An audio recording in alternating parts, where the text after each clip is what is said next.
Hi friends, welcome to our channel. వివిధ railway జోన్లలో technician కొలువులకు గత మార్చిలో ఆర్ఆర్బీ నోటిఫికేషన్ విడుదల చేసింది.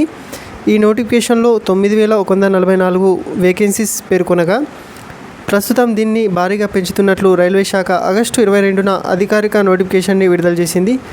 దేశవ్యాప్తంగా వివిధ రైల్వే జోన్లలో అవసరాల దృష్ట్యా 40 కేటగిరీల్లో మొత్తం 14,298 టెక్నీషియన్ పోస్టులు భర్తీ కానున్నాయి. ఈ మేరకు జోన్ల వారీగా ఖాళీల వివరాలు వెల్లడయ్యాయి.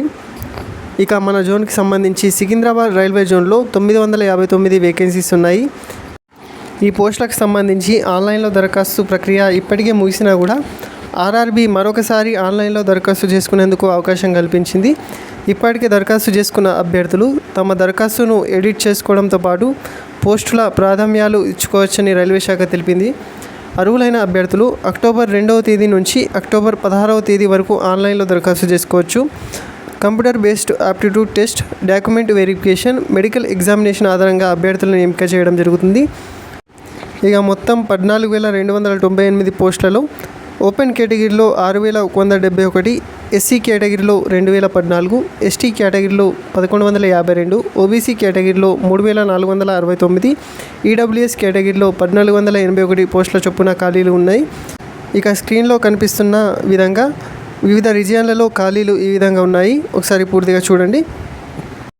ఈ పోస్టులకు సంబంధించి అర్హతలు కనుక ఒకసారి చూసుకున్నట్లయితే టెక్నీషియన్ గ్రేడ్ 1 సిగ్నల్ పోస్టులకు సంబంధించి బీఎస్సీ, బీఈ లేదా బీటెక్, డిప్లొమాలో ఫిజిక్స్ లేదా electronics, computer science, IT instrumentation ఉత్తీర్ణులై ఉండాలి. అలాగే టెక్నీషియన్ గ్రేడ్ 3 పోస్టులకు సంబంధించి మెట్రికులేషన్తో పాటు సంబంధిత ఐటీఐ విభాగంలో క్వాలిఫికేషన్ అయితే ఉండాలి.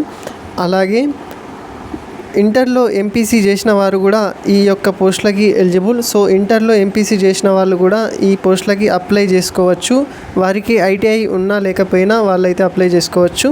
ఇక ఏజ్ విషయానికి వస్తే జూలై 1, 2024 నాటికి టెక్నీషియన్ గ్రేడ్ 1 సిగ్నల్ పోస్టులకి 18 నుంచి 36 సంవత్సరాలు, అలాగే టెక్నీషియన్ గ్రేడ్ 3 పోస్టులకి 18 నుంచి 33 ఏళ్ల మధ్య వయసు ఉండాలి. ఎస్సీ, ఎస్టీలకు 5 సంవత్సరాలు, ఓబీసీలకు 3 సంవత్సరాలు, దివ్యాంగులకు 10 నుంచి 15 ఏళ్ల రిజర్వేషన్ అయితే ఉంటుంది.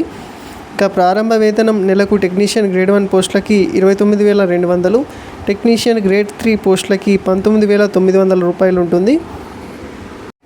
ఇక అర్హత గల అభ్యర్థులు ఆన్లైన్లో దరఖాస్తు చేసుకోవాల్సి ఉంటుంది. ఆన్లైన్లో దరఖాస్తులకు సంబంధించి ఎస్సీ, ఎస్టీ, మాజీ సైనికోద్యోగులు, మహిళలు, ట్రాన్స్జెండర్, మైనారిటీ, ఈబీసీ అభ్యర్థులు 250 రూపాయల అప్లికేషన్ ఫీజు చెల్లించవలసి ఉంటుంది. అలాగే ఇతరులు 500 రూపాయల అప్లికేషన్ ఫీజు చెల్లించవలసి ఉంటుంది.